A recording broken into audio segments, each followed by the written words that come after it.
नमस्कार मित्रों, मैं सुनील बुटानी आज कुछ वाक्यों का अंग्रेजी से हिंदी अनुवाद प्रस्तुत करूंगा।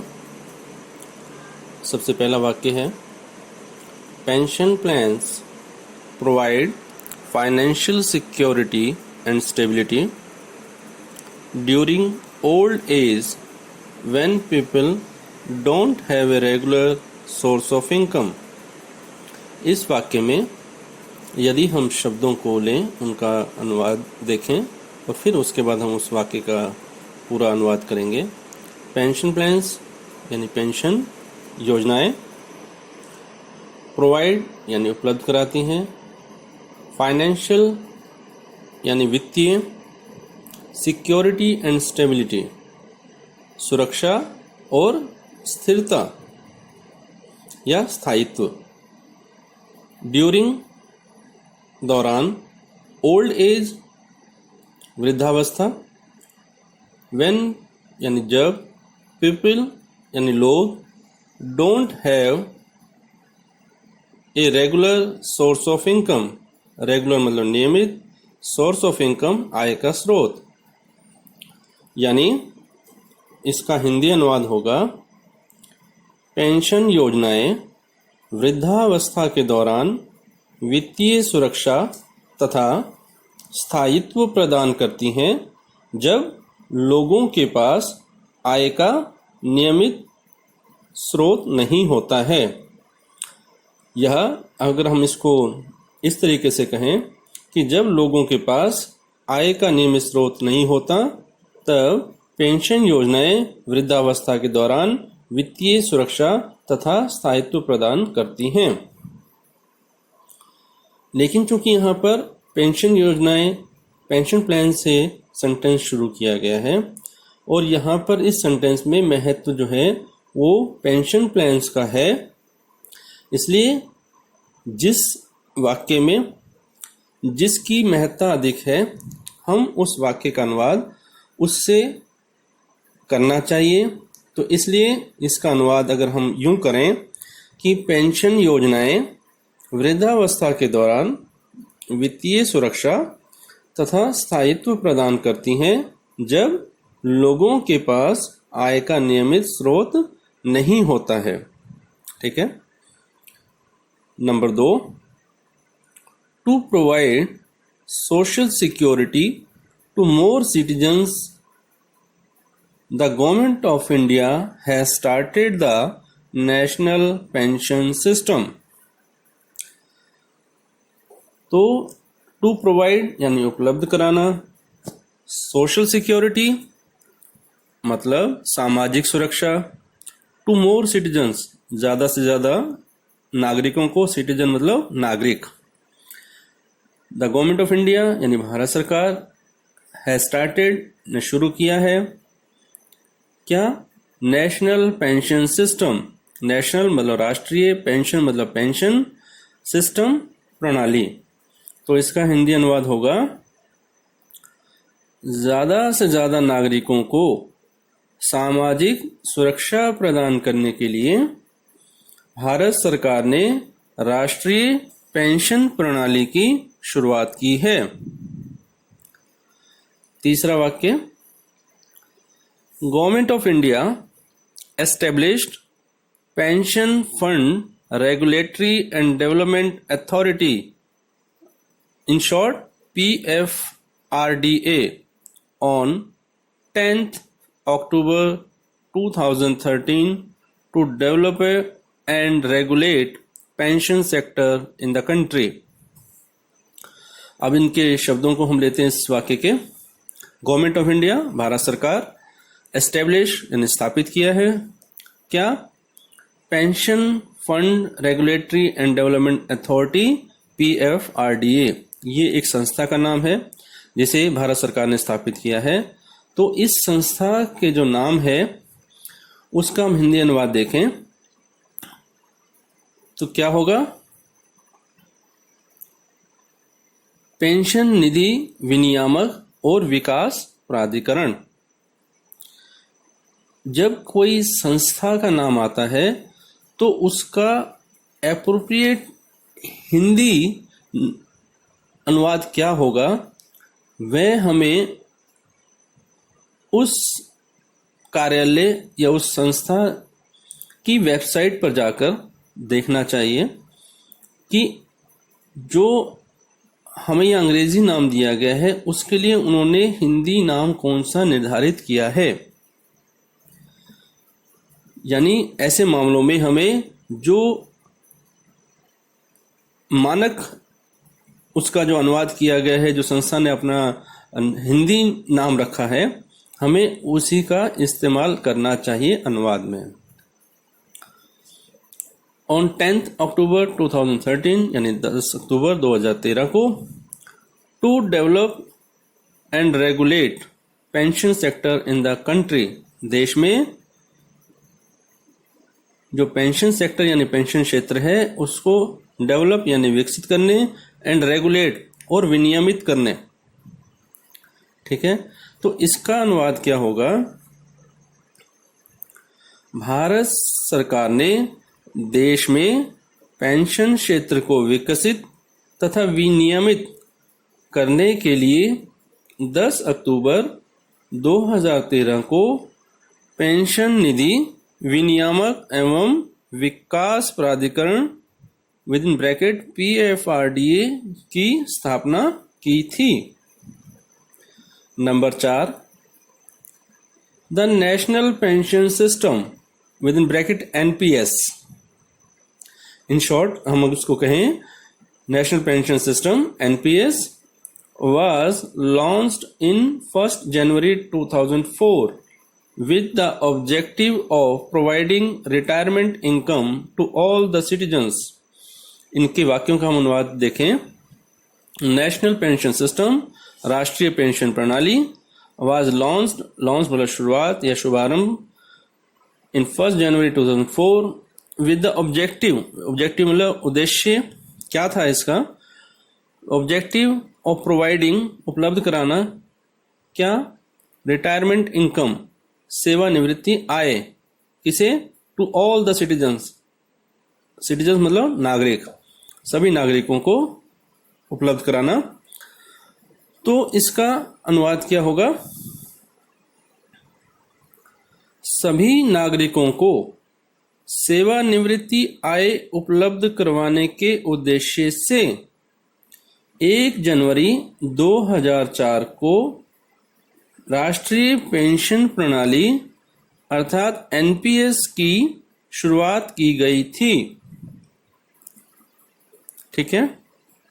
Number 5, with effect from 1st May 2009, NPS has been provided for all citizens of the country, including the unorganized sector workers on voluntary basis। इनके शब्दों का हम देखें अनुवाद। with effect from यानी कब से ये लागू होगा? क्या है? 1 मई 2009 यानी 1 मई 2009 से लागू। क्या? NPS हैज बीन प्रोवाइडेड उपलब्ध करवाई गई है, किन्हें?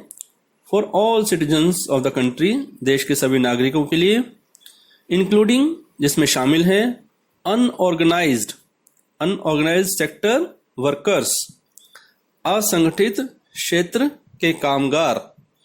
वर्कर्स के लिए शब्द इस्तेमाल कर रहे हैं हम, कामगार। एम्प्लॉयज के लिए कर्मचारी होता है, वर्कर्स के लिए कामगार शब्द इस्तेमाल किया जाता है सामान्य तौर पर।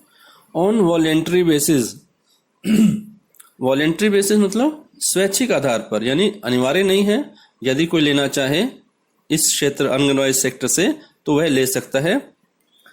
तो इसका हिंदी अनुवाद क्या होगा? NPS असंगठित क्षेत्र के कामगारों सहित देश के सभी नागरिकों को 1 मई 2009 से स्वैच्छिक आधार पर उपलब्ध करवाई गई है। ठीक है। अब number 6, additionally central government launched ए co-contributory pension scheme स्वावलंबन scheme in the union budget of 2010-11, under which the government will contribute a sum of rupees 1000 to each eligible NPS subscriber who contributes a minimum of rupees 1000 and maximum rupees 12,000 per annum. अब इस बड़े वाक्य में हम शब्दों को लेते हैं, उनके अनुवाद को देखते हैं, फिर हम पूरा उसका पैरा का जो पूरा एक बड़ा सेंटेंस है उसका हम अनुवाद देखेंगे। एडिशनली मतलब इसके अलावा, सेंट्रल गवर्नमेंट केंद्रीय सरकार, कहीं है गवर्नमेंट ऑफ इंडिया भारत सरकार, यहाँ सेंट्रल गवर्नमेंट है तो केंद्रीय सरकार। लॉन्च्ड वही शुरुआत की थी या शुभारंभ किया था। ए कॉन्ट्रीब्यूटरी, को कॉन्ट्रीब्यूटरी, को मतलब सह, कॉन्ट्रीब्यूटरी अंशदायी पेंशन स्कीम, को कॉन्ट्रीब्यूटरी पेंशन स्कीम, सह अंशदायी पेंशन योजना। को कॉन्ट्रीब्यूटरी से मतलब है कि जिसमें आप भी सहयोग करेंगे, सरकार भी सहयोग करेगी, तो दोनों के सहयोग से को कॉन्ट्रीब्यूटरी यानी दोनों की तरफ से, तो को कॉन्ट्रीब्यूटरी पेंशन स्कीम। स्कीम का नाम क्या है? स्वावलंबन स्कीम, तो यहां पर उसका अनुवाद करेंगे स्वावलंबन योजना। In the union budget of 2010-11, union budget मतलब केंद्रीय बजट। एक स्टेट बजट होता है राज्य सरकार का, यहां यूनियन बजट की बात है, केंद्रीय बजट। अंडर विच, जिसके अधीन गवर्नमेंट यानी सरकार विल कंट्रीब्यूट यानी योगदान देगी, अंशदान देगी, a sum of rupees 1000 to each eligible NPS subscriber, यानी जो भी एक पात्र एनपीएस सब्सक्राइबर जो अंशदाता है वो होगा, उसको 1000 रुपए की राशि कंट्रीब्यूट करेगी सरकार, अंशदान देगी। किसे? Who contributes A minimum of rupees 1000 and maximum rupees 12,000 per annum, यानी जो एनपीएस सब्सक्राइबर है, जो एनपीएस अंशदाता है, उस एनपीएस सब्सक्राइबर को 1000 रुपये सरकार देगी, जो कम से कम साल में 1000 रुपये और अधिकतम 12,000 रुपये कंट्रीब्यूट करेगा सरकार। उसी के मामले में 1000 रुपये की जो है अंशदान उसे देगी। ये एक तरह की पात्रता हो गई।